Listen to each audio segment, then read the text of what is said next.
د ایران او د امریکا ترمنځ وضعیت بیا کړکېچن شوی.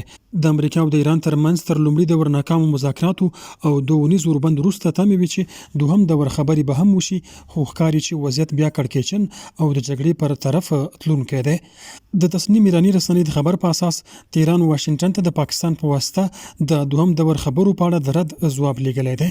تهران د غرض ټینګار کړی چې نه غواړي خپل وخت په بې ځایه او پایله نه ورکوونکو مذاکراتو ضایع کړي. اخوا د ایران سپاه پاسداران ځواک پرون د هر ډول کښتیو په وړاندې د هرمز تنګي د تړلو اعلان وکړ او ورسره په منځني ختیځ کې بیا د امریکا له لوري د ځینو پوځي تحرکاتو ریپورټونه ورکړل شوي دي. سپاه پاسداران د هرمز تنګي تر تړل کېدو وروسته په 2 هندي تیل وړونکو بیړیو بریدونه کړي دي چې په خبره د ایران د بهري ځواکونو خبرداریو ته پام ونه کړ. از مقامات آمریکایی ذکر کردم هیچ کدوم د غرض د ایران د بهرنیو چارو وزارت هم د ایران د غني شوي یورانیم په اړه د امریکا د ولسمشر ډونالد ټرمپ څرګندونو ته غبرګون وښوده. د بهرنیو چارو وزارت وایاند اسماعیل بقایي ویل غني شوي یورانیم ورته د خپلې خاورې په څیر ارزښتمن دي او هیڅ ځای ته به ونه لیږدول شي.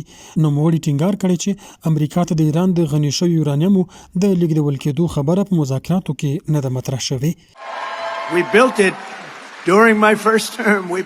د امریکا ولسمشر ډونالد ټرمپ ویلي و چې دوی به د ایران په همکارۍ دغه هیواد غني شوي یورانیم راټول امریکا ته ولېږدوي.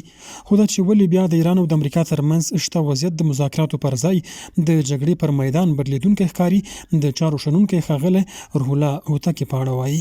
امریکانو غوښتل چې د اوږدې مودې لپاره یعنی تر 20 کلونو پورې د یورانیم غني کونه په هغه کې ودرېږي په ایران کې او ذخایر باید تحویل یا رقیق کړی شي، تاسیسات له منځه یوړل شي. خو ایران دغه لویه غوښتنه بولي او په موقت تعلیق کې باور ده چې موقت تعلیق به رامنځته کړي.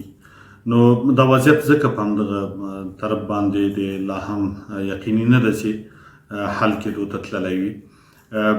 د دوم ځل لپاره ټرمپ تقریبا اوربند نه مني او دغه ترڅنګ په غبرغ باندې توافق باندې ټینګار کوي، کوم چې په جدي توګه باندې ګواښ بولي د ایران لپاره. خو د ما په اند باندې واضح ده چې دغه حالت ډېر نازک او شکننده ده او دواړو خواوې یو بل تورنوي چې دوی تیاري ته یا منلو ته تیار نه دي.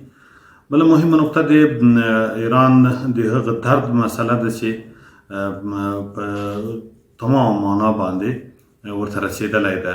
تېره اونۍ شنبه د پاکستان په کوربتوب د ایراني او د امریکایي مرکچي پلاو ترمنځ په اسلام آباد کې 21 ساعته غیر مستقیمې خبرې وشوې چې له کومې پایلې پرته پای ته ورسېدې. د یادونې ده چې روانه اونۍ چهارشنبه د ایران او د امریکا ترمنځ ټینګ شوی اوربند هم پای ته رسېږي.